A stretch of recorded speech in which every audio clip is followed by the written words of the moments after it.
Hello everyone, कैसे हो सब? बढ़िया जी। चलो, हम लोगों का चैप्टर चल रहा था sir financial statement of companies, जिसके अंदर सर हम लोगों ने फाइनेंशियल स्टेटमेंट के अंदर मेजरली 3 टाइप के क्वेश्चन हमें इस चैप्टर के अंदर कवर करने होते हैं। फर्स्ट होता है सर हमारा मैनेजरियल रेम्युनरेशन, जिसके रिगार्डिंग हम लोग डिस्कस कर चुके हैं। सेक्शन 197 198 के अकॉर्डिंग प्रॉफिट्स कितना हो सकता है, इफेक्टिव कैपिटल क्या रहती है, कैसे उनके कैलकुलेशंस करते हैं। एक सर दूसरा डिस्कशन हमारा था अबाउट डीडीटी के जो क्वेश्चंस थे, डीडीटी की कैलकुलेशन कैसे करनी है, हम लोग उसको ग्रोस अप किस तरीके से करते हैं। एक क्वेश्चन हमारा उस टाइप का बनता है। और जो थर्ड क्वेश्चन बनता है सर हमारा, वो बनता है जो भी हम लोग फाइनेंशियल स्टेटमेंट्स बनाते हैं वो किस तरीके से बनते हैं किसी कंपनीज के।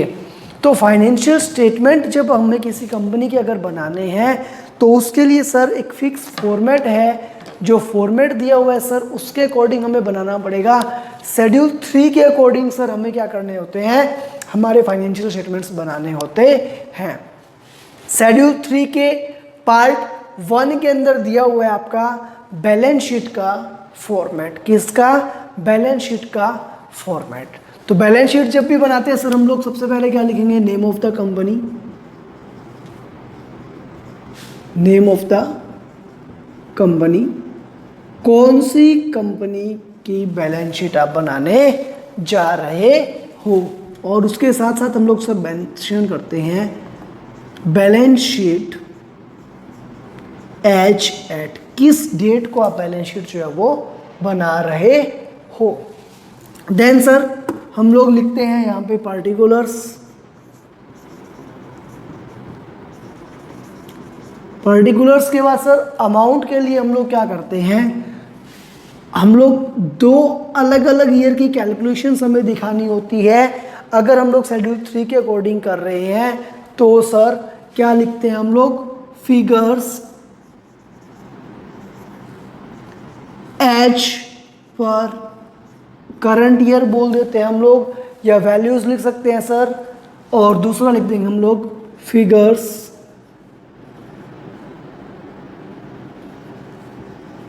एज पर प्रीवियस ईयर, या फिर at the end of preceding year. इसके साथ साथ सर इन सब के लिए क्या बनते हैं, आपके नोट्स टू अकाउंट्स बनते हैं। तो नोट्स टू अकाउंट्स के लिए एक कॉलम हमारा रहेगा सर नोट नंबर का।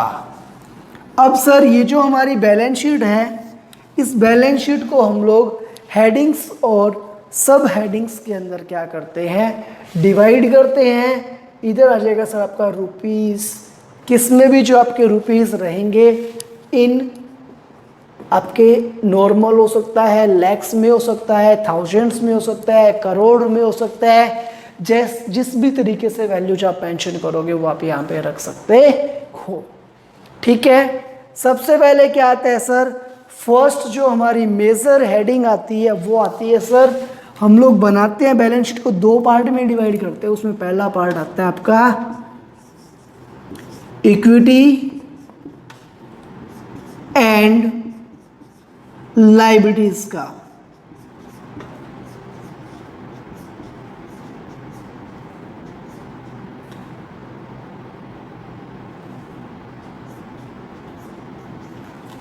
आपको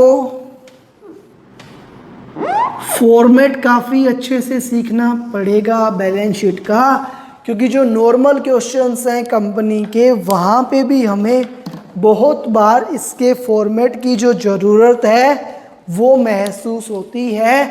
हमें बहुत सारे क्वेश्चंस ऐसे होते हैं जो हमें कंपनी के शेड्यूल 3 के फॉर्मेट के अकॉर्डिंग जहाँ पे हमें बैलेंस शीट बनानी होती है।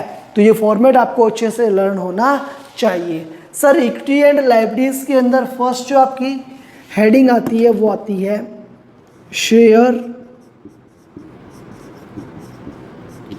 Holders fund. एक कंपनी के अंदर शेयर होल्डर का कितना पैसा लगा हुआ है वो बताया जाता है इसके अंदर। शेयर होल्डर्स फंड में सबसे पहले क्या आता है सर आपका, शेयर कैपिटल। शेयर कैपिटल के अंदर क्या क्या चीज़ें आती है वो सब देखने के लिए सर हमें नोट बनाना पड़ता है। तो यहाँ पे इसलिए हम लोग लिख देते हैं नोट्स नंबर 1। नोट्स के अंदर क्या क्या चीज़ें आएंगी वो हम लोग बाद में डिस्कस करेंगे साथ में। शेयर कैपिटल के बाद में सर जो दूसरी मेजर चीज़ आपकी शेयर होल्डर्स फंड में आती है, जो आपने दिखाई भी है अभी तक, वो होती है आपकी रिजर्व एंड सरप्लस। दूसरी जो मेजर चीज़ आप यहाँ पे कवर करते हो वो क्या करते हो, रिजर्व एंड सरप्लस। कौन कौन से रिजर्व एंड सरप्लस इसका पार्ट माने जाएंगे वो आपको अभी सीखना है कि सिक्योरिटी प्रीमियम रिजर्व इसमें आएगा नहीं आएगा, capital premium reserve, capital redemption reserve, P&L का क्रेडिट बैलेंस, P&L का debit balance, general reserve, DRR, कौन कौन से इसके अंदर आएंगे, कौन से इसके अंदर नहीं आएंगे, क्या ये सारे इसके अंदर आएंगे या नहीं आएंगे, वो सब चीज़ें सर हमें देखनी है। नेक्स्ट क्या है sir, money received against share warrants. Money received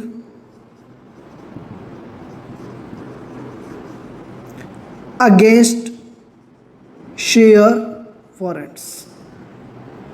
generally आपके क्वेश्चंस के अंदर ये चीज़ होती भी नहीं है, इसके लिए आपको पता होना चाहिए शेयर वारंट्स क्या होते हैं। शेयर वारंट्स क्या होते हैं सर, जैसे आज आपने सोचा कि आपको किसी कंपनी के शेयर परचेज करने हैं, मार्केट में आपको मिल नहीं रहे, आपने कंपनी को बोला कि कंपनी एक काम करो, मुझे आपके शेयर्स दे दो। तो कंपनी ने क्या बोला, आप एक काम करो, आप पैसे डिपॉजिट करवा करके छोड़ दो, जैसे ही हम लोग शेयर्स इशू करेंगे तो सबसे पहले आपको दे देंगे। कंपनी ने पैसा लेकर के छोड़ लिया, बट अभी तक शेयर्स उसके लिए इशू करने की कंपनी की कोई इच्छा नहीं है। ऐसे अगर कोई पैसा कंपनी ने ले रखा है तो सर उसको हम लोग क्या बोलते हैं, शेयर वारंट्स, जिनको प्रायोरिटी मिलती है सर। जब कंपनी कोई भी शेयर इशू करेगी तो सबसे पहले, अगर आउटसाइडर को शेयर्स इशू किए जाएंगे तो सबसे पहले शेयर वारंट होल्डर्स को शेयर्स इशू किए जाते हैं। हम लोग अभी फुल फ्लेज्ड फॉर्मेट देख रहे हैं, जो चीज़ें आपके क्वेश्चन का पार्ट नहीं होंगी उनको आपको क्वेश्चन में मेंशन करने की ज़रूरत भी नहीं रहेगी। सर इसके बाद क्या आता है, तो सर देखो शेयर होल्डर्स ने कैपिटल के फॉर्म में पैसा लगाया, कुछ पैसा ऐसा है जो उनका है, कुछ फ्री रिजर्व टाइप में पड़ा है, कुछ कैपिटल रिजर्व टाइप में पड़ा है, वो सब आपका रिजर्व एंड सरप्लस में कवर हो गया।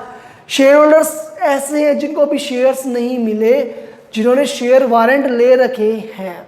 ऐसे ही सर कुछ शेयर होल्डर्स ऐसे होते हैं जो अप्लाई तो कर देते हैं शेयर्स के लिए, एप्लीकेशन मनी तो पे कर देते हैं, बट कंपनी ने उनको शेयर्स अभी तक अलॉट नहीं किए। तो उसके लिए एक और आता है सर यहाँ पे आपका share application money pending allotment. क्या आता है सर, शेयर एप्लीकेशन मनी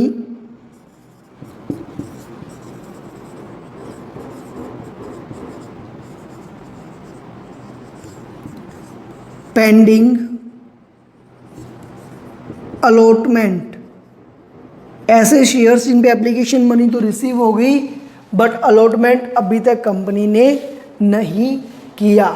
ये सारी चीज़ें सर हमारी जनरली कवर होती है किसके अंदर, शेयर होल्डर्स फंड के अंदर।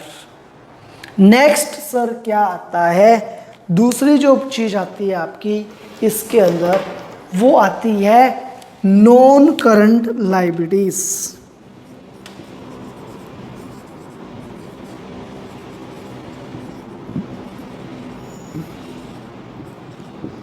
नॉन करंट लायबिलिटीज के अंदर सब क्या दिखाते हैं हम लोग, नॉन करंट लायबिलिटीज के अंदर जो मेजरली हम लोग दिखाते हैं वो आता है हमारा long term borrowings.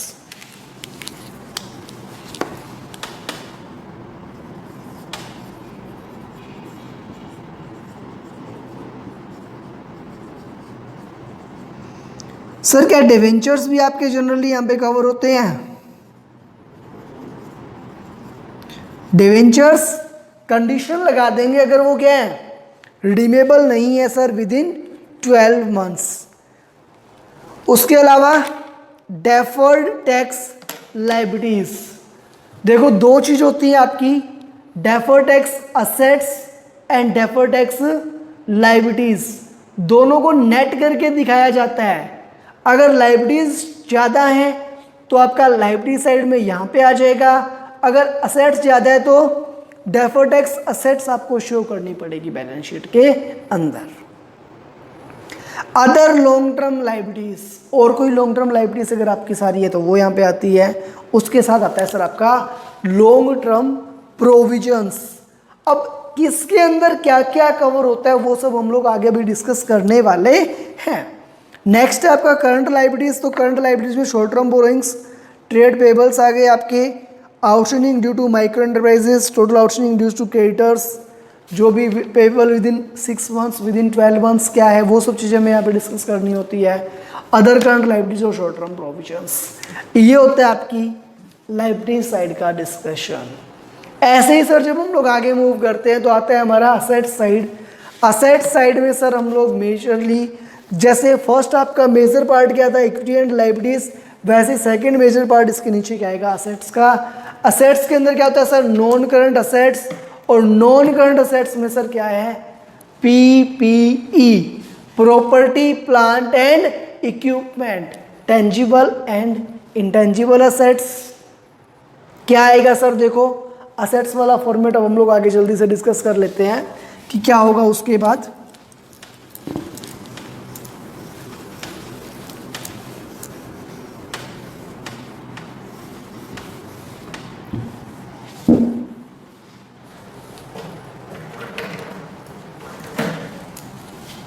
Point number 2,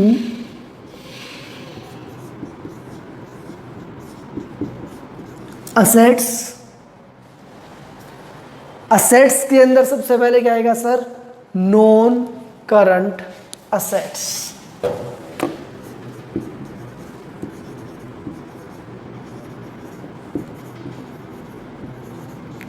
उसमें भी सर हम लोग लिखते हैं property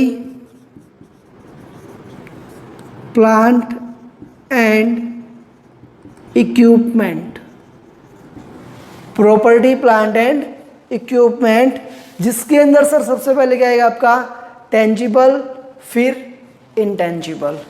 property plant and equipment में सर हम लोग सबसे पहले क्या लिखते हैं टेंजिबल, देन इंटेंजिबल, फिर सर कोई भी असेट्स जो क्या है अभी तक कंप्लीट नहीं हुई but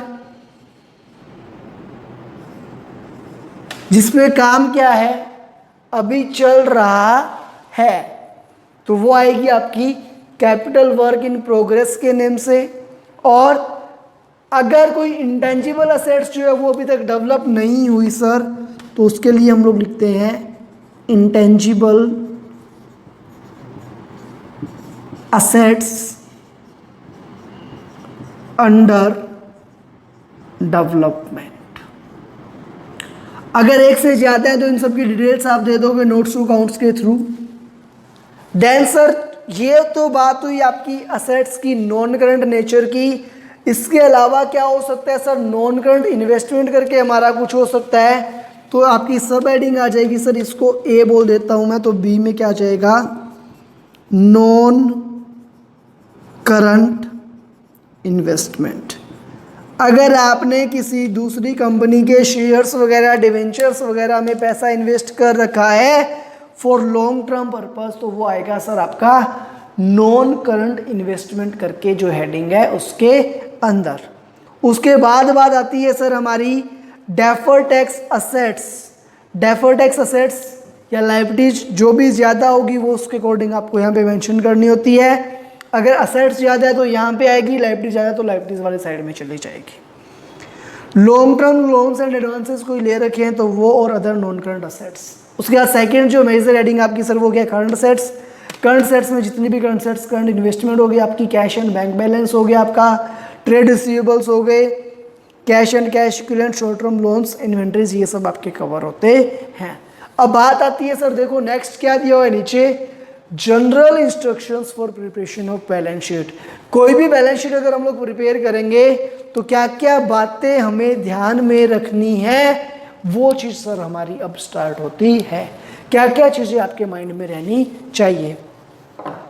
N assets shall be classified as current when it satisfied any of the following criteria। कब किसी एसेट्स को करंट एसेट्स मानोगे, कब किसी एसेट्स को नॉन करंट एसेट्स मानोगे, कब किसी लाइबिलिटीज को करंट लाइबिलिटीज मानना है, कब उसको नॉन करंट मानना है, इन सब के बारे में सर बातें होने वाली है। फर्स्ट है किसी भी एसेट्स को आप करंट एसेट्स कब मानोगे, when it is expected to be realized or is intended for sale or consumption in the company's normal operating cycle। Company के नॉर्मल ऑपरेटिंग साइकिल के अंदर कोई चीज़ बिक जाएगी, आपको ऐसी उम्मीद है, या फिर आप उसको बेच दोगे, या फिर उसको बेच के आपको पैसे मिल जाएंगे, अगर ऐसा आपको लगता है। और it is held primary for the purpose of being traded. ऐसी एसेट्स का आपके बिजनेस के अंदर होने का केवल और केवल एक ही कारण है कि आप उस चीज का ट्रेड करते हो। If it is expected to be realised within 12 months after the reporting date. आपकी जो भी रिपोर्टिंग डेट आपकी होती है, उस रिपोर्टिंग डेट के विद इन 12 मंथ्स जो है आप उसको बेच करके कैश के अंदर क्या करोगे, रियलाइज कर लोगे। It is cash or cash equivalent unless it is restricted from being exchanged or used to settle a liabilities for at least 12 months after the reporting date। कि आप 12 मंथ्स के अंदर आप इसको within 12 months, reporting date के 12 months के अंदर आप इसको कैश और कैश इक्विवेलेंट के अंदर क्या कर लोगे। अगर करंट कन्वर्ट कर सकते हो आप कैश और कैश इक्विवेलेंट के अंदर, तो ये कहलाएगी आपकी current assets. Otherwise all other assets shall be classified as non current assets. तो करंट असेट्स होने के लिए क्या है सर, देखो सबसे पहला जो भी असेट्स है वो ऑपरेटिंग साइकिल पीरियड के अंदर रियलाइज हो जाए या कन्वर्ट हो जाए कैश के अंदर। सर जो हमारे ट्रेडिंग के पर्पज से जिसको हम लोग होल्ड कर रहे हैं, विद इन 12 मंथ्स सर जो है वो रियलाइज हो जाए सर हमें, या फिर सर कैश और कैश इक्विवेलेंट जो है उसके अंदर वो बन जाए 12 मंथ्स के अंदर एडजस्ट होने वाले, तो हम लोग क्या बोलेंगे उसको करंट असेट्स, अदरवाइज क्या बोलेंगे, non current assets. An operating cycle is the time between the acquisition of assets for processing and their realisation in cash और cash equivalents where the normal operating cycle can not be identified, it is assume to have a duration of 12 months. Operating cycle period का मतलब क्या होता है sir, आप कोई business start करते हो तो किसी भी प्रोडक्ट को बनाने के लिए जब से आपके पास से पैसा जाने की शुरुआत होती है, वहाँ से लेकर के वो वापस जब तक कन्वर्ट होकर पैसा आपकी पॉकेट में ना आ जाए, तब तक जितना टाइम लगता है वो सारा कहलाता है आपका ऑपरेटिंग साइकिल पीरियड। एफएम के अंदर आपने पढ़ा भी होगा adjustments of debtors and creditors करके, वर्किंग कैपिटल रिक्वायरमेंट्स करके जो चैप्टर है, वहाँ पे ग्रुप 2 वाले बच्चों ने अच्छे से पढ़ रखा होगा। ग्रुप 1 वाले बच्चों के लिए देखो भाई, मान लो मेरे को कोई गुड्स बना करके बेचना है, सबसे पहले मैं रॉ मटेरियल लाऊंगा, उस पर काम करूंगा, तो वर्क इन प्रोग्रेस की स्टेज पे जाएगा, फिर वो फिनिश गुड्स बनेगा, फिर फिनिश गुड्स बनने के बाद मैं क्या करूंगा, उसको सेल करूंगा। सेल भी कैसी, क्रेडिट वाली, फिर क्रेडिटर मुझे पैसा देंगे, उसमें टाइम लग जाएगा। तो ये एक पूरा टाइम साइकिल जितना लगता है सर, इस पूरे टाइम साइकिल को मैं क्या बोलता हूँ, ऑपरेटिंग साइकिल पीरियड। तो an operating cycle period is the time between acquisition of assets for processing, जैसे आप रॉ मटेरियल लाए प्रोसेस करने के लिए, and their realisation in cash और कैश इक्विवेलेंट, जब वो बिक करके वापस आपके पास कैश आएगा। Where the normal operating cycle can not be identified, तो हम लोग कितना मान लेते हैं, 12 मंथ्स मान लेते हैं। A liability shall be classified as current, ये तो बात हुई एसेट्स की कि एसेट्स को आप करंट और नॉन करंट में कब कैसे डील करोगे। एक लायबिलिटीज को करंट और नॉन करंट कैसे मानेंगे sir, a liability shall be classified as current when it satisfies any of the following criteria. Liabilities को करंट लायबिलिटीज मान लेंगे सर अगर वो इनमें से किसी भी एक कंडीशन को पूरा कर देती है। It is expected to be settle in the company's normal operating cycle, जिसका पेमेंट सर हमें नॉर्मल ऑपरेटिंग साइकिल पीरियड के अंदर करना है। It is held primarily for the purpose of being traded, sir जो हम लोग ट्रेड के पर्पज से होल्ड करते हैं। It is due to be settled within 12 months after the reporting date. Sir जिसका पेमेंट हमें रिपोर्टिंग डेट के विद इन 12 मंथ्स के अंदर करना होता है, और the company does not have an unconditional right to defer settlement of the liabilities for at least 12 months after the reporting date. Reporting date के 12 मंथ से ज़्यादा हम लोग क्या है उसके पेमेंट को डेफर अगर नहीं कर सकते, then that's will included in current liabilities. Terms of liabilities that could at the option of the counterparty result in its settlement by the issue of equity instruments do not affect its classification. All other liabilities shall be classified as non-current liabilities. A receivable shall be classified as trade receivable if it is in respect of the amount due to on account of goods sold or services rendered in the normal course of business. कहते हैं अगर हमने किसी को normal course of business में service दी है तो या गुड्स बेचा है तो उससे जो भी पैसा लेना वो ट्रेड रिसीवेबल्स के अंदर आएगा। एक पेबल को हम लोग ट्रेड पेबल कब मानेंगे? Amount due on account of goods purchased or service received in the normal course of business. अगर किसी पर्सन से हमने गुड्स परचेज किया है या फिर हमने किसी से सर्विस रिसीव करी है नॉर्मल कोर्स ऑफ बिजनेस के अंदर, तो फिर हम उसको क्या कंसीडर करते हैं? Trade payables. A company shall disclose the following in the notes to accounts. एक कंपनी को नोट्स टू अकाउंट्स के अंदर क्या क्या चीज़ें डिस्क्लोज करनी होती है? सबसे पहले sir share capital. Share capital के अंदर क्या दिखाओगे कि कंपनी की ऑथराइज्ड कैपिटल कितनी है, इश्यूड कितनी है, सब्सक्राइब्ड कितनी है, paid up and called up कितनी है, वो सारी डिटेल्स सर हमें नोट्स टू अकाउंट्स के अंदर बनानी होती है। For each class of share capital, for each class of share capital means चाहे आपका इक्विटी हो या प्रीफरेंस, और वो डिफरेंट टाइप के हो। Different class of preference shares to be treated separately, सबको अलग अलग दिखाना है। The number and amounts of shares authorised भी हम लोग लिखेंगे। शेयर कैपिटल में जब हम लोग नोट्स टू अकाउंट्स बनाएंगे तो नोट्स नंबर डाला आपने 1, वहाँ पे आप लिखोगे ऑथराइज्ड कैपिटल। अब ऑथराइज्ड कैपिटल में क्या लिखना पड़ेगा सर? इक्विटी शेयर कितने? 1 lakh equity share of rupees 100 each, 9% preference share, 8% preference share, 5% preference share, जो भी आपका है वो। तो द नंबर तो आपका ये होगी 1,50,000, 30,000, 20,000। एंड अमाउंट कितने रुपए वाला है, टोटल अमाउंट कितना हुआ। The number of shares issued, ये तो ऑथराइज्ड की बात हुई। उसके बाद issued, subscribed and fully paid up and subscribed but not fully paid up. अब आप लिखोगे issued, subscribed and fully paid up shares and issued, subscribed and not fully paid up. तो सर उसके अकॉर्डिंग आपको दिखाना पड़ेगा, जो फुल्ली पेड अप वाले हैं फुल्ली पेड अप में चले जाएंगे और जो नॉट फुल्ली पेड अप वाले हैं वो नॉट फुल्ली पेड अप के अंदर। सर एक छोटा सा क्वेश्चन मेरा आपसे ये है, एक कंपनी है एक्स लिमिटेड, उसका शेयर जो है उस शेयर की वैल्यू है 100 रुपीज। एक कंपनी के शेयर की वैल्यू कितनी है? 100 रुपीज। कंपनी ने 60 रुपीज मांगे हैं, शेयर होल्डर्स ने भी 60 रुपीज पेड कर दिए, तो ये पार्टली पेड अप होगा या फुल्ली पेड अप होगा। कंपनी ने 100 रुपये वाले शेयर पे अभी तक 60 रुपये मांगे हैं, शेयर होल्डर ने 60 पे भी कर दिए, तो सर हम इसको पार्टली पेड अप बोलेंगे और फुल्ली पेड अप बोलेंगे। बताओ आपका आंसर क्या है?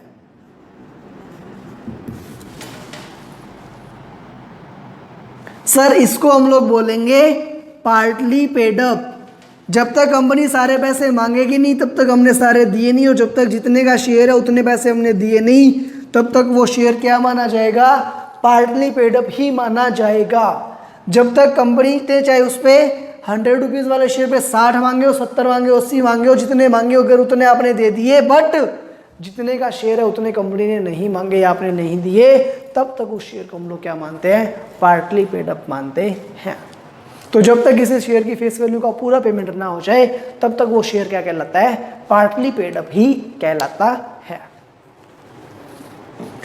पार वैल्यू पर शेयर कितनी है वो, a reconciliations of number of shares outstanding at the beginning and at the end of the reporting period, कि स्टार्टिंग में शेयर्स कितने थे वो और एंड में कितने हैं।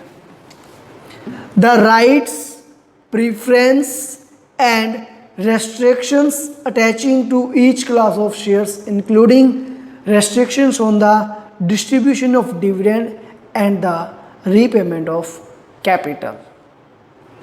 Shares in respect of each class in the company held by its holding company or its ultimate holding company, including shares held by or by subsidiaries or associate of the holding company or the ultimate holding company in aggregate.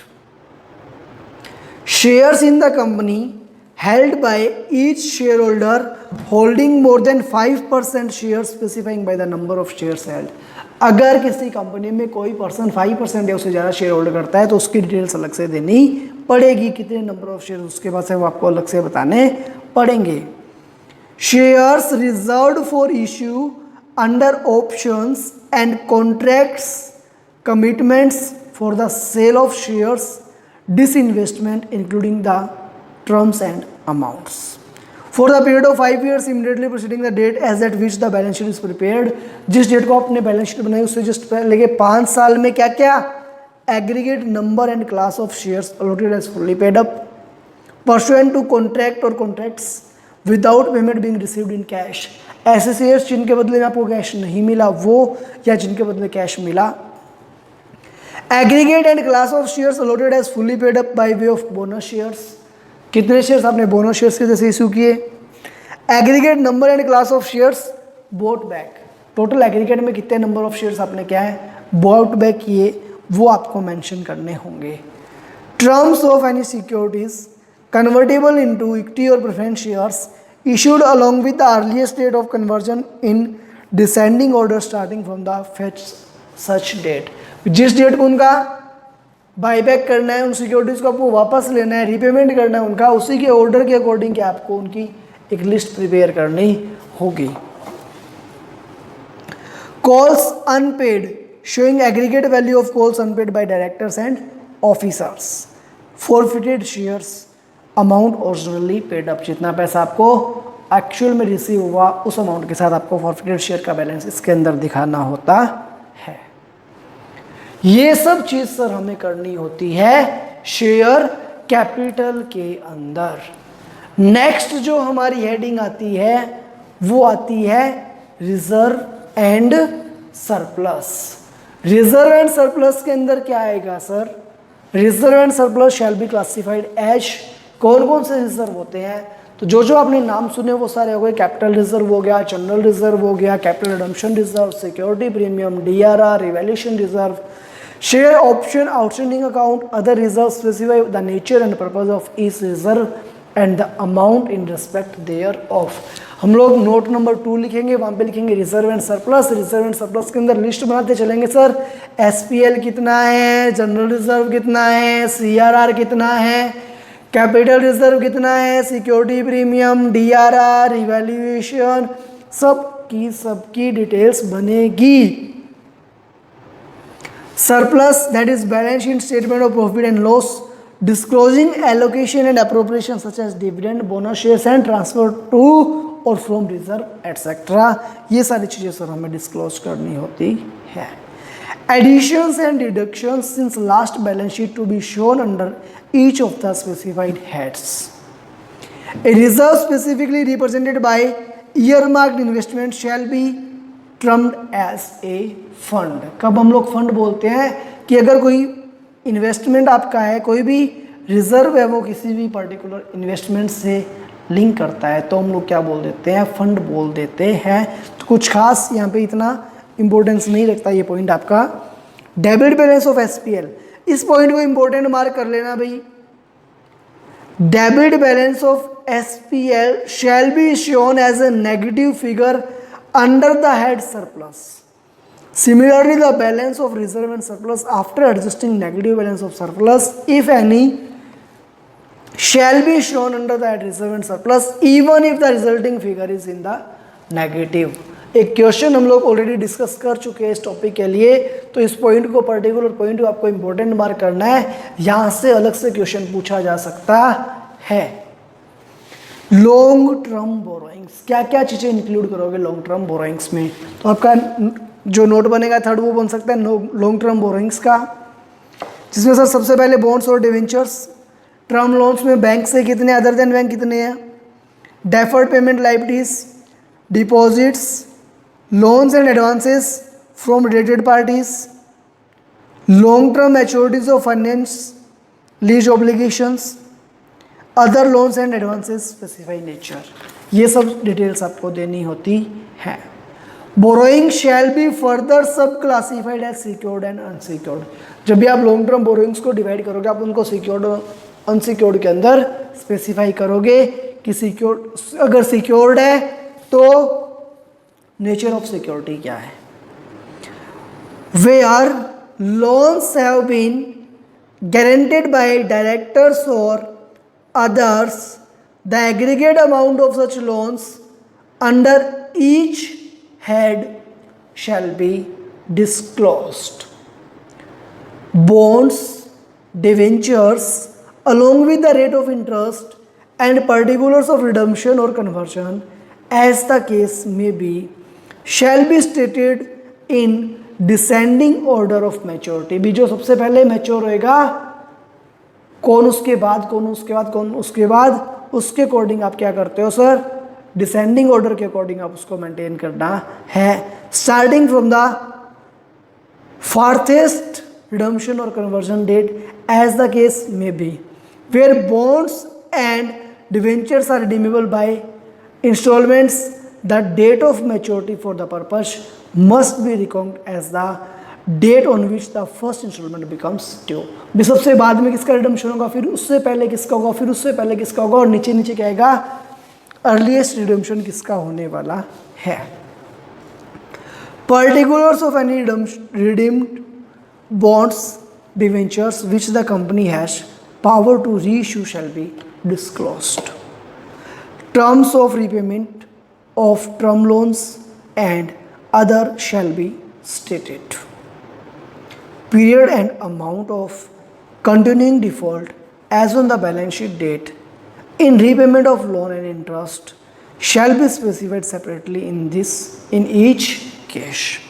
Next क्या आपका other long term liabilities में कोई भी trade payables और other से आपके कुछ हैं, अगर जिनका पेमेंट आपको विद इन 12 मंथ्स नहीं करना, जिसके रिगार्डिंग आपकी नीयत हराम है, वो कहाँ जा रहे हैं? लॉन्ग टर्म लायबिलिटीज में।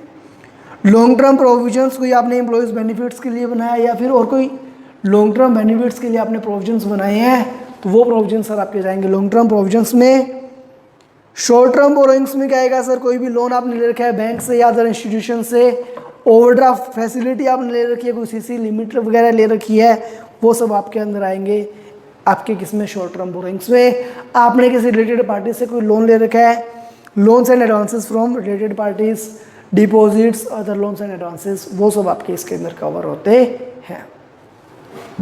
बोरोइंग शैल फर्दर भी सब डिवाइडेड, सिक्योर्ड और अनसिक्योर्ड दोनों में डिवाइड करना पड़ेगा। शॉर्ट टर्म वाली कौन सी है, लॉन्ग टर्म वाली कौन सी है, सिक्योर्ड कौन सी है और अनसिक्योर्ड कौन सी है, ये आपकी सब अलग अलग दिखानी जरूरी होती है।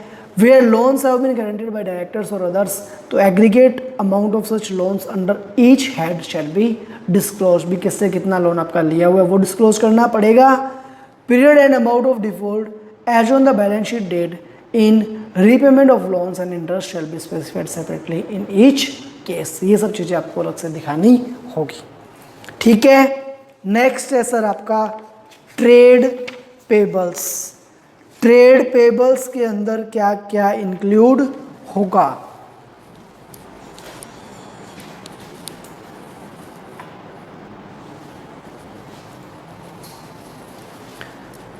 ट्रेड पेबल्स के अंदर क्या है देखो हमारा, the following details relating to micro small and medium enterprise shall be disclose in the notes. इतनी डिटेल में हमें देखने की ज़रूरत नहीं है, हमें ये देखना है सर मिनिममली ट्रेड पेबल्स के अंदर जो हम लोग दिखाते आए हैं कि कितने ट्रेड पेबल्स ऐसे हैं जिनका आपको विद इन 6 मंथ्स पेमेंट करना है, या फिर मोर देन 6 मंथ्स वाले या मोर देन 12 मंथ्स वाले क्रेडिटर्स कितने हैं, उनका हम लोग बाइफिकेशन करके दिखा देते हैं।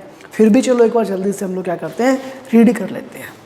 The principal amount and the interest due thereon, कि प्रिंसिपल अमाउंट कितना है और उस पर इंटरेस्ट कितना है, shall remain to be shown separately remaining unpaid to any supplier at the end of each accounting year.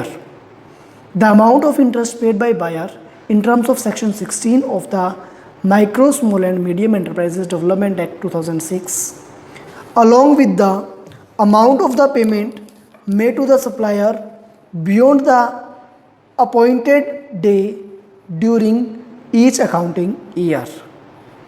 The amount of interest due and payable for the period of delay in making payment which have been paid but beyond the appointed day during the year, but without adding the interest specified under Micro, Small and Medium Enterprises Development Act 2006. The amount of interest accrued and remaining unpaid at the end of each year. तो इन सब चीज़ों के लिए आपको ज़्यादा दिमाग लगाने की ज़रूरत नहीं है, सिंपली आपको ट्रेड पेबल्स जो वो दिखाने होते हैं कि कितने ट्रेड पेबल्स के रिगार्डिंग अमाउंट पेबल कितना है और प्लस उस पर कोई इंटरेस्ट जो है उसका पेमेंट आपको कितना करना है। Explain the terms appointed day buyer enterprises, micro enterprises, small enterprises and supplier shall have the same meaning assigned in the clause B, D, E, H, M and N respectively of section 2 of the MSMED Act 2006. Other current liabilities में क्या कहेगा sir? The amount shall be classified as current maturities for long term debt, current maturities of finance lease obligations, interest accrued but not due on borrowings, interest accrued and due on borrowings, income received in advance, rents, application money received for allotment of securities and due for refund, and interest accrued thereon. Share application money includes advances towards allotment of share capital. The terms and conditions including the number of shares proposed to be issued, the amount of premium if any, and the period before which shares shall be allotted shall be disclosed. It shall also be disclosed whether the company has sufficient authorized capital to cover the share capital amount resulting from allotment of shares out of such share application money. Further, the period for which the shares application money has been pending beyond the period for allotment as mentioned in the document inviting application for shares along with the reasons for such share application money being pending shall be disclosed. भी आपने पैसा मंगवा लिया, आपने बोला कि हम लोग इतने टाइम बाद शेयर अलॉट करेंगे, उसके बाद भी अगर कोई डिले हो रहा है तो वो डिले क्यों हो रहा है वो बताना पड़ेगा और कितना डिले हो रहा है वो बताना पड़ेगा. Share application money not exceeding the issued capital and the extent not refundable shall be shown under the head equity and share application money to the extent refundable, that is the amount in excess of subscription or in case of requirements of minimum subscription are not met shall be separately shown under other current liabilities. कहते भी जितना पैसा आपको application money पे मिला तो कितना पैसा आपके पास रहेगा वो ठीक है, जो नहीं रहेगा वो रिफंडेबल है, उसको आपको रिफंडेबल हेडिंग के अंदर अलग से दिखाना पड़ेगा. ऐसे ही कहते हैं अगर आपने मिनिमम सब्सक्रिप्शन की कंडीशन आप पूरी नहीं कर पाए तो वो सारा का सारा कहाँ जाएगा, अदर करंट लायबिलिटीज के अंदर आपको उसको दिखाना पड़ेगा. Unpaid mature deposits and interest accrued thereon, unpaid mature debentures and interest accrued thereon, other payables जो स्पेसिफाई नेचर के, ये सब आपके मेजर हेडिंग्स वर्क करती हैं बोरोइंग्स के अंदर. अब बात आती है सर शॉर्ट टर्म प्रोविजंस की. शॉर्ट टर्म के लिए प्रोविजंस आप किस किस चीज़ का बनाते हो? सर एम्प्लॉयज़ के बेनिफिट के लिए लॉन्ग टर्म और शॉर्ट टर्म दोनों बनते हैं. तो जो शॉर्ट टर्म वाले हैं वो शॉर्ट टर्म प्रोविजंस में आ जाएंगे और जो लॉन्ग टर्म वाले हैं वो कहाँ चले जाएंगे, लॉन्ग टर्म प्रोविजंस में. अदर कोई प्रोविजंस अगर आपके कोई स्पेसिफिक है तो वो भी आपके जो शॉर्ट टर्म के लिए बने हैं वो शॉर्ट टर्म प्रोविजंस हेडिंग के अंदर कवर हो जाते हैं. ये बात होती है सर हमारी बैलेंस शीट की लायबिलिटीज साइड की, जिसके अंदर सर हमने देखा इक्विटी एंड लायबिलिटीज के अंदर फर्स्ट हमारी मेजर हेडिंग थी sir share holders fund, share holders fund के अंदर सर शेयर कैपिटल था, शेयर कैपिटल के अंदर हमने देखा equity share plus preference share capital जो है वो उन दोनों का टोटल होकर के आता है सर। उसके साथ साथ सेकंड जो हेडिंग आती है सर वो हमारी आती है रिजर्व एंड सरप्लस की। थर्ड जो सर हमारी हेडिंग थी वो थी शेयर एप्लीकेशन।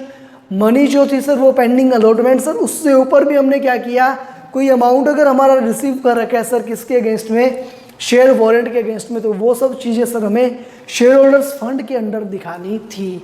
उसके बाद सर हम लोगों ने मूव किया था नॉन करंट लायबिलिटीज़ में। नॉन करंट लायबिलिटीज़ के अंदर सर हमने देखा नॉन करंट लायबिलिटीज़ में आपके शेयर्स क्या हैं, डिवेंचर्स क्या हैं, जो भी अगर बॉन्ड वगैरह इशू कर रखे हैं सर, जो बॉन्ड्स और डिवेंचर्स है लॉन्ग टर्म के वो आ जाएंगे। अदर लॉन्ग टर्म बोरोइंग्स आ जाएगी, चाहे वो सिक्योर्ड कैटेगरी की हो या अनसिक्योर्ड कैटेगरी की हो, वो सब चीज़ें सर हमारी आती है।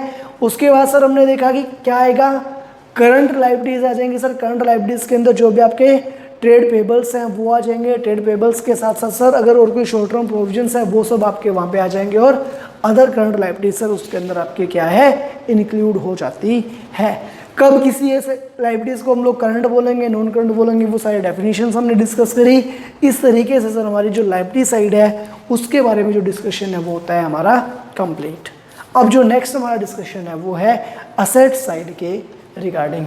असेट साइड में सर नॉन करंट असेट्स के अंदर क्या है, property plant and equipment.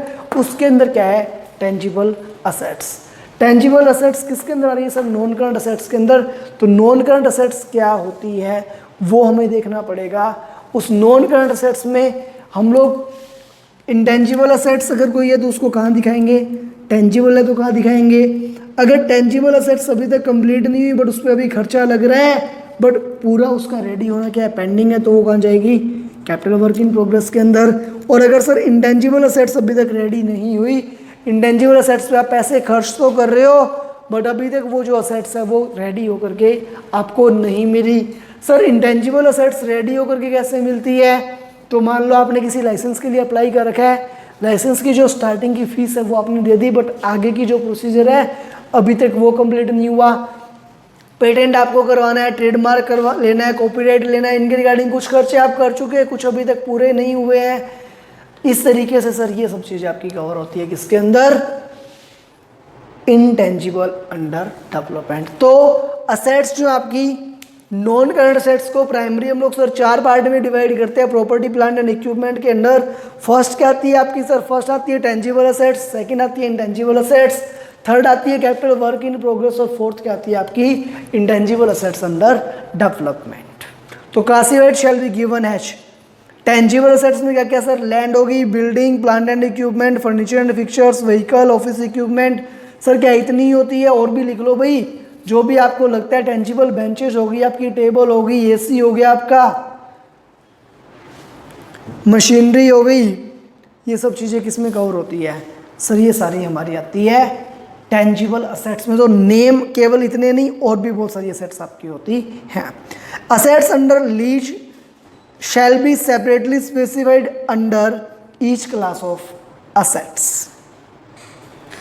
A reconciliation of the gross and net carrying amount of each class of assets at the beginning and end of the reporting period showing additions।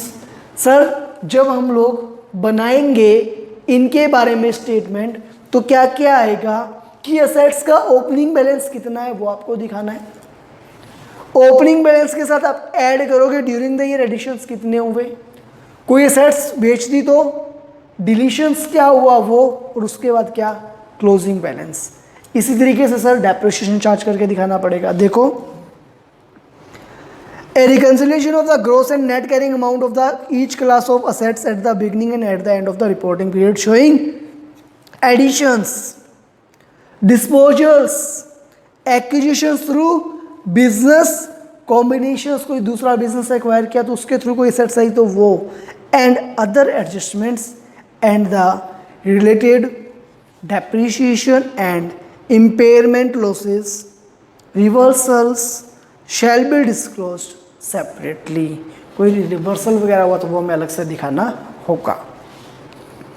Where sums have been written off on a reduction of capital or revaluation of assets, or where sums have been added on revaluation of assets, every balance sheet subsequent to date of such write-off or addition shall show the reduced or increased figures as applicable and shall by way of a note also show the amount of the reduction or increase as applicable together with the date thereof for the first 5 years subsequent to the date of such reduction or increase। भी कोई भी assets अगर हमारी है, उस assets के अंदर हमने कोई भी वैल्यू कम करी, ज़्यादा करी, रिवैल्यूएशन किया, तो जितना भी एडिशन डिलीशन हुआ वो सब उनका रिकॉर्ड्स भी हमें क्या करना होता है, मेंटेन करना होता है। नेक्स्ट आता है intangible assets. Intangible assets classified into goodwill, brands, trademarks, patent, copyright, computer software, methods and publication titles, mining rights, recipes, formulas, models, designs, prototype, licence, franchisee, others, जो भी इनमें से जिस भी कैटेगरी की है वो आप दिखा दोगे नोट्स टू अकाउंट्स के अंदर। रिकंसिलिएशन बनाना पड़ेगा फिर से वही किसका, gross and net carrying amount of the each class of assets at the beginning and at the end of the reporting period, showing opening कितनी थी, एडिशन कितना हुआ, डिस्पोजल कितना हुआ, दूसरा बिजनेस एक्वायर किया उससे वैल्यू कितनी बढ़ी, अदर कोई एडजस्टमेंट्स है सर वो, अमोर्टाइजेशन कितना हुआ, इम्पेयरमेंट कितना करना है, रिवर्सल, वो सब आपको सेपरेटली डिस्क्लोज करना होता है। Where sums have been written off on reduction of capital or revaluation of assets, or where sums have been added on revaluation of assets, every balance sheet subsequent to date of such write-off or addition shall show the reduced or increased figure as applicable and shall be by way of a note also show the amount of reduction or increase as applicable together with the date thereof for the first 5 years subsequent to the date of such reduction or increase। तो ये सब चीज़ें आपको यहाँ पे दिखानी होती हैं, ज़्यादा गहराई में जाने की ज़रूरत नहीं है। इस तरीके से गहराई में उतरोगे तो कंफ्यूज हो जाओगे।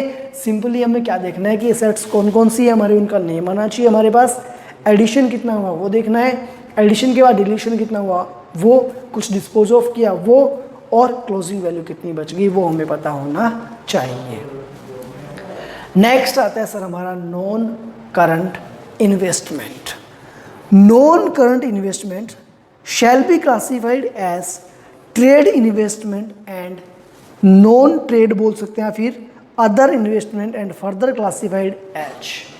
जो भी आपके नॉन करंट इन्वेस्टमेंट्स हैं उनको हम लोग कैसे कैसे डिवाइड करते हैं सर, ट्रेड इन्वेस्टमेंट में और अदर इन्वेस्टमेंट में। अदर इन्वेस्टमेंट में देखो क्या क्या है, investment property, investment in equity instruments, investment in preference shares.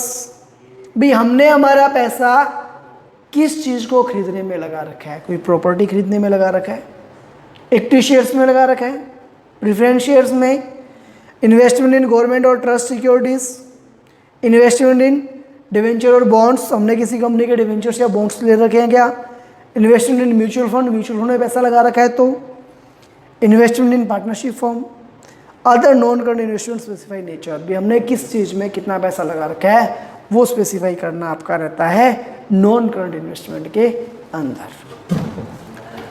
Under each classification detail shall be given of names of the bodies corporate indicating separately whether such bodies are subsidiaries हैं क्या, associate हैं क्या, joint venture है क्या, controlled special purpose entities हैं या नहीं है, in whom investment have been made and the nature and extent of investment, कितना इन्वेस्टमेंट आपने कर रखा है, किस टाइप का कर रखा है, कितने पीरियड के लिए कर रखा है, वो सारी चीज़ें पता होनी चाहिए। उसके अकॉर्डिंग हम उनका क्या करते हैं, डिस्क्लोजर करते हैं। In regard to investment in the capital of partnership firm, the name of the firms with the name of all their partners, total capital and the shares of each partner shall be given। अगर किसी partnership firm का case है तो total partner कितने हैं, total capital कितनी है, हर एक पार्टनर का शेयर कितना है, ये सब भी आपको मेंशन करना होता है। Investments carried at other than at cost should be separately stated specifying the basis for evaluation thereof. कहते हैं ऐसे इन्वेस्टमेंट जो क्या है कॉस्ट के अलावा हम लोग कैरी कर रहे हैं उनको हमें अलग से दिखाना पड़ेगा, specifying the basis of for valuation thereof, कि हमने उनका जो वैल्यूएशन किया वो किस बेसिस पे किया है। अगर अदर देन कॉस्ट हम लोग उनको हमारी बुक्स के अंदर दिखा रहे हैं तो जैसे सर कॉस्ट और NRV which ever is less तो आपका चल जाएगा, बट अगर आपने और किसी बेसिस पे उसको वैल्यूड किया तो आपको बताना पड़ेगा जी इस रीजन के कारण इन्वेस्टमेंट की वैल्यू जो हमने चेंज करके दिखाई है। The following shall also be disclosed, क्या क्या और दिखाना होगा, aggregate amount of quoted investment and market value thereof, जो भी कोटेड इन्वेस्टमेंट है जो शेयर मार्केट के अंदर डील होते हैं उनकी एग्रीगेट अमाउंट कितनी है और मार्केट वैल्यू उनकी क्या है। Aggregate amount of unquoted investment, जो कोटेड इन्वेस्टमेंट जो कोटेड नहीं है उनकी एग्रीगेट वैल्यू क्या है।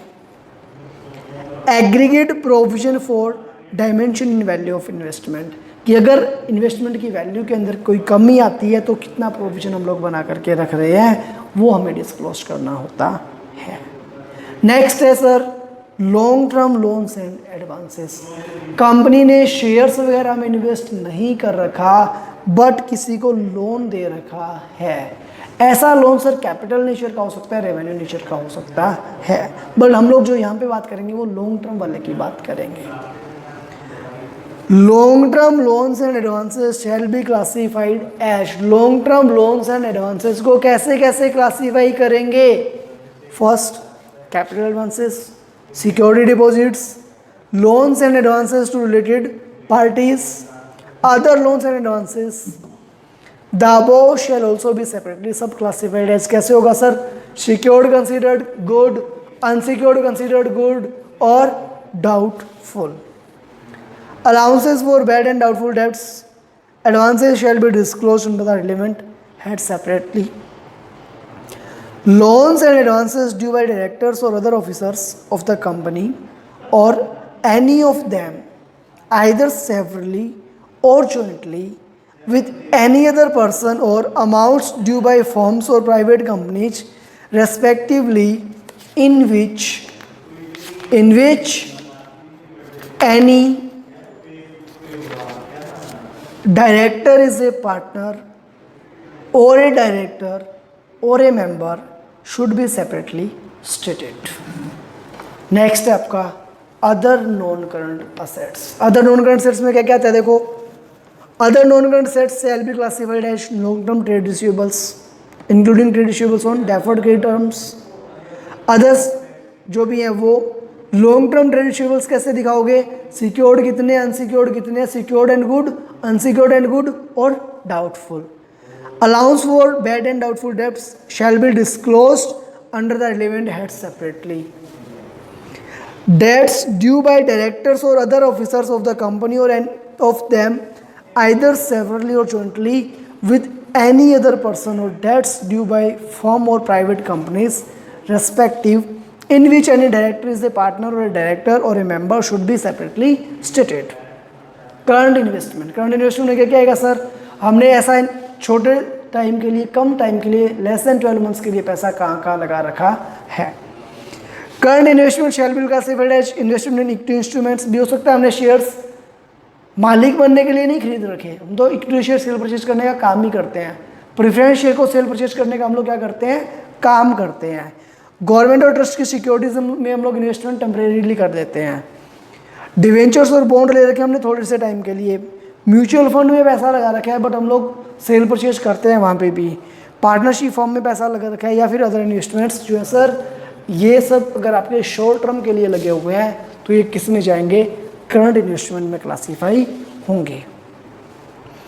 Under each classification details shell be given of names of the bodies corporate, भी आपने किसके अंदर पैसा लगा रखा है, subsidiaries, associates, joint ventures, counterpart, special purpose entities, in whom investment have been made and the nature and extent of the investment shown made in each such body corporate कि हमने किस टाइप का इन्वेस्टमेंट कर रखा है, short term के लिए या लॉन्ग टर्म के लिए। शॉर्ट टर्म के लिए होगा तो आपका यहाँ पे आएगा, लॉन्ग टर्म के लिए होगा तो ऊपर चला गया। अदर नॉन करंट इन्वेस्टमेंट के अंदर आपका पहले ही कवर हो चुका।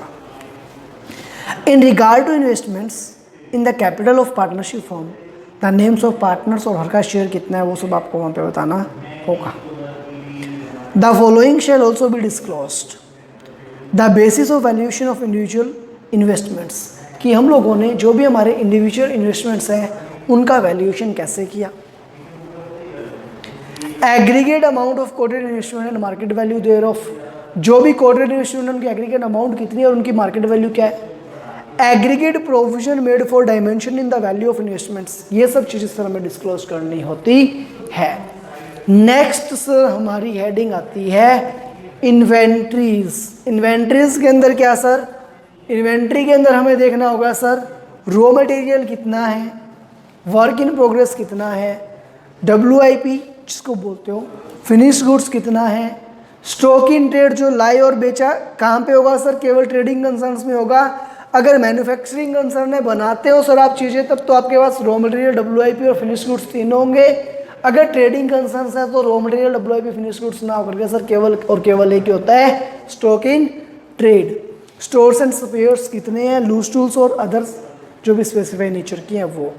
Goods in transit shell be disclose under the relevant सब हेड ऑफ द इन्वेंट्रीज, भी आपके पास किस टाइप का गुड्स आ रहा है उसके अंदर ऐड करके दिखा दोगे आप गुड्स इन ट्रांजिट वाला। And made of mode of valuation shell be stated, कि आपने इन्वेंट्री का वैल्यूएशन किस तरीके से किया, किस मेथड से किया। सर आपने फीफो मेथड से किया या फिर वेटेड एवरेज से किया।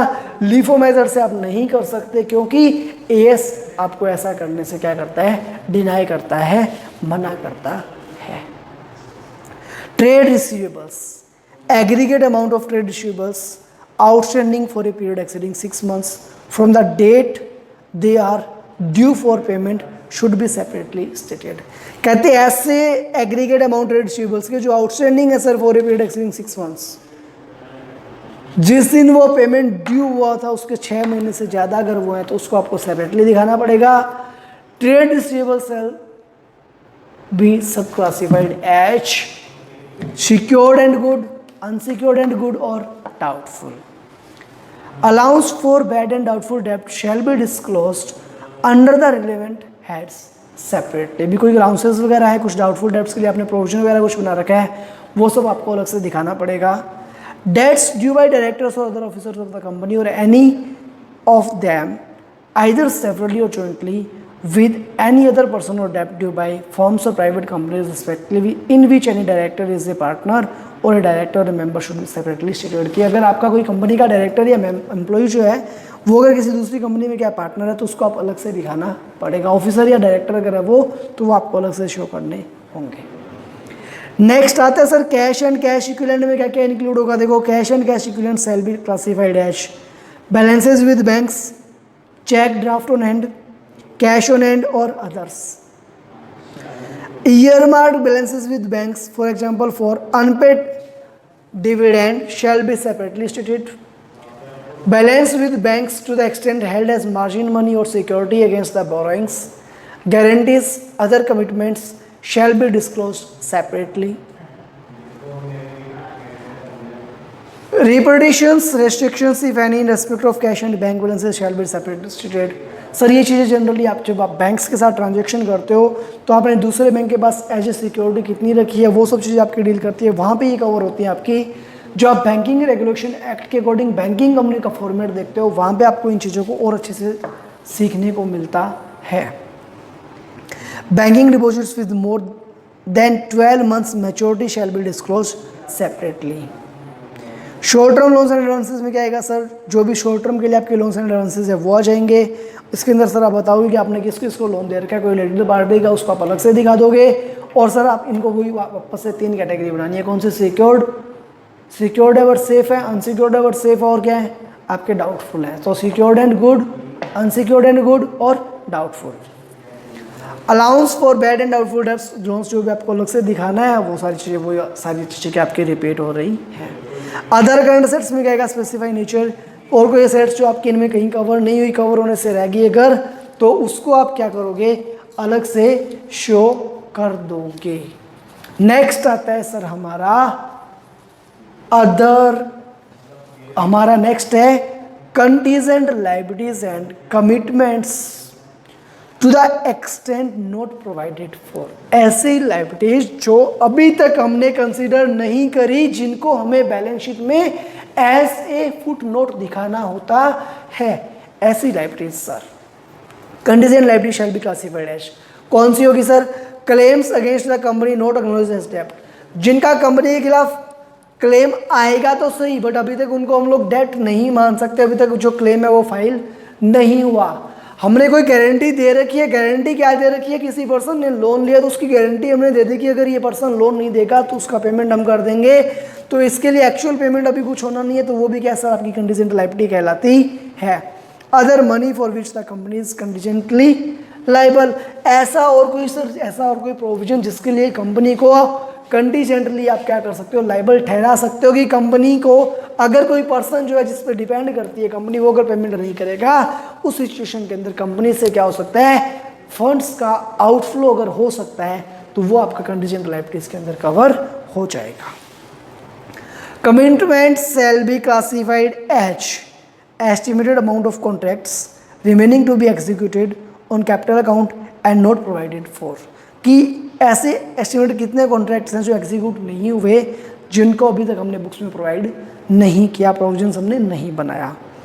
Uncalled liabilities on shares and other investments partly paid, कोई भी शेयर्स जो है सर हमने इन्वेस्ट कर रखा है, बट उनके अभी तक लायबिलिटीज जो भी पैसा अभी तक हमसे मांगा गया नहीं है, और अदर कमिटमेंट्स जो है स्पेसिफाई नेचर के, वो सब आपके कवर होते हैं कंटीजेंट लायबिलिटीज के अंदर।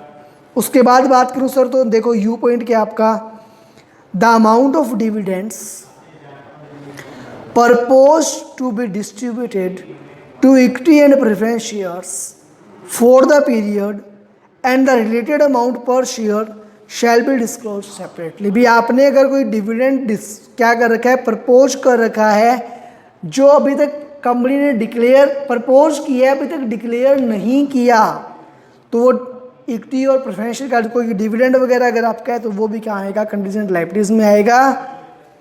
And related amount per share shall be disclose separately.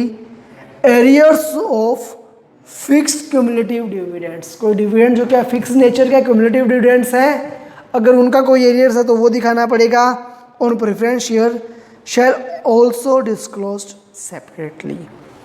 V point में क्या बोल रहा है, where in respect of an issue of securities made for a specific purpose, the whole or part of the amount has not been used for the specific purpose at the balance sheet date, there shall be indicated by way of note how such unutilized amount have been used or invested। भी आपकी जो भी कोई contingent liabilities वगैरह हैं, वो सब आप क्या करोगे, उनको आप अलग से दिखा दोगे कि क्या केस है, मैटर क्या है, और उसकी अमाउंट एक्सपेक्टेड क्या है, वो सब चीज़ें आप वहाँ पे दिखा सकते हो।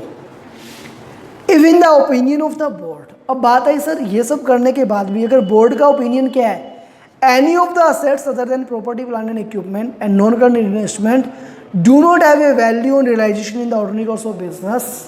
तो कहते हैं अगर कोई एसेट्स ऐसी है जिसको आपको कुछ मिलने वाला नहीं है, किसको छोड़ करके, पीपी और नॉन करंट इन्वेस्टमेंट को छोड़ करके, एटलीस्ट इक्वल टू द, तो कहते do not have a value on realisation in the ordinary course of business at least equal to the amount at which they are stated, the fact that the board is of that opinion shall be stated। भी अगर उनकी values आपको लगता है कि नहीं मिलेगी, तो बोर्ड ऑफ डायरेक्टर्स का जो भी ओपिनियन है उसके अकॉर्डिंग जो वैल्यूज है वो आपको बतानी पड़ेगी, और उनके ओपिनियंस के अकॉर्डिंग आपको उनको डिस्क्लोज करना भी पड़ेगा। तो सर ये हमारा डिस्कशन हुआ about balance sheet only. Balance sheet के अंदर कौन कौन सी हेडिंग्स आती हैं, कौन कौन सी सब हेडिंग्स आती हैं, कौन कौन से आइटम्स आएंगे, उनके नोट्स अकाउंट्स कैसे बनेंगे, वो सब डिस्कस किया सर हमने आज के हमारे इस लेक्चर के अंदर। क्वेश्चन नंबर 1 जो आपका है अनसॉल्व्ड का, वो हम लोग अभी डिस्कस कर लेते हैं। प्रैक्टिकल क्वेश्चन लेंगे सर हम लोग नेक्स्ट लेक्चर के अंदर। आइए मूव कीजिए पेज नंबर आपकी बुक के पेज नंबर 4.58 पे। 4.58 पे देखिए सर आपको क्या बोल रहा है, क्या पूछा गया आपसे। देखो कह रहा है state under which head these account should be classified in balance sheet as per schedule 3 of the companies act 13। Companies act 13 के शेड्यूल 3 के अकॉर्डिंग आप कौन सी हेडिंग में इन चीज़ों को दिखाओगे। फर्स्ट है sir share application money received in excess of issued share capital. जितने शेयर्स आपने इशू किए थे उससे ज़्यादा अगर मिल गई तो सर उतना पैसा आपको वापस करना पड़ेगा, रिफंड करना पड़ेगा सर, और जल्दी ही करना है। टाइम लिमिट बनाई हुई है तो कहाँ जाएगा सर, करंट लायबिलिटीज के अंदर, अदर करंट लायबिलिटीज हेडिंग के अंदर ये दिखाया जाता है। Share options outstanding account. Sir share options outstanding account बदले में क्या है, शेयर्स इश्यू होंगे। ईएसओ आउटस्टैंडिंग लायबिलिटीज है आपकी, शेयर होल्डर्स फंड के अंदर सर ऐड किया जाता है रिजर्व एंड सरप्लस के अंदर। नेक्स्ट है सर आपका unpaid mature debentures and interest accrued thereon. Sir debentures जो आपके हैं वो अनपेड हैं बट मैच्योर्ड है। मैच्योर्ड है इसका मतलब उनका पेमेंट अभी होना है, करंट लायबिलिटीज में आएगा आपका। And interest accrued thereon, current liabilities के अंदर सर अदर करंट लायबिलिटीज में आप इनको दिखा सकते हो। Uncalled liability on shares and other partly paid investments. Shares जो है उन पे पैसा अभी तक कंपनी ने मांगा नहीं है सर, मांगा नहीं है तो वो लायबिलिटीज नहीं है, कंटीजेंट लायबिलिटीज कहलाएगी वो आपकी। और कहाँ आएगी सर, कंटीजेंट लायबिलिटीज आती है सर आपकी नोट्स टू अकाउंट्स में या कमिटमेंट्स के अंदर, या फिर मैं बोल सकता हूँ सर कहाँ पे आती है, फुट नोट के अंदर, नोट्स टू अकाउंट्स के अंदर आपकी आती है। कॉल्स अनपेड, अनपेड कॉल्स को कहाँ दिखाते हो सर, अनपेड कॉल्स को सर हम लोग शेयर होल्डर्स फंड के अंदर ही दिखाते हैं। शेयर कैपिटल के अंदर हम लोग सर शेयर कैपिटल में से क्या करते हैं, लेस करके दिखाते हैं। Money received against share warrant, share warrant के अगेंस्ट में कोई मनी अगर आपको मिली सर बताया हुआ आपको अच्छे से, कहाँ जाएगा, शेयर होल्डर्स फंड में जाएगा सर, अलग से बताया गया है। Money received against share warrants वहाँ पे आपको इन्हें दिखाना होता है। बाकी सर जो आपके क्वेश्चन नंबर प्रैक्टिकल क्वेश्चन जो आपके हैं वो हम लोग डिस्कस करेंगे नेक्स्ट लेक्चर के अंदर। आपको सर अच्छे से क्या जो फॉर्मेट दिया हुआ है केवल वो रिवाइज करना है लेक्चर्स के अंदर, पीछे जो भी हमने पढ़ा डिटेल्स को बहुत ज़्यादा डेप्थ में पढ़ने की ज़रूरत नहीं है। और नेक्स्ट लेक्चर से पहले एक बार आप लोग पीएनएल का फॉर्मेट थोड़ा सा गो थ्रू हो जाना, फिर हम लोग कंप्लीट करेंगे सर नेक्स्ट लेक्चर के अंदर पीएनएल का फॉर्मेट और इस चैप्टर से जुड़े हुए कुछ क्वेश्चंस। आज के लेक्चर में इतना ही, मिलते हैं नेक्स्ट लेक्चर के अंदर। अगर आपको कोई डाउट लगता है, आपको लगता है सर कि इन लेक्चर्स के रिगार्डिंग जूम क्लासेस की नीड है, तो आप ग्रुप के अंदर मैसेज छोड़ देना कि सर डाउट्स ज़्यादा आ रहे हैं, एक बार आप हमें क्या है जूम सेशन के थ्रू आप हमारे जो डाउट्स हैं वो सॉल्व करवा दो। ठीक है, मिलते हैं नेक्स्ट लेक्चर में, तब तक के लिए बाय बाय, गुड डे।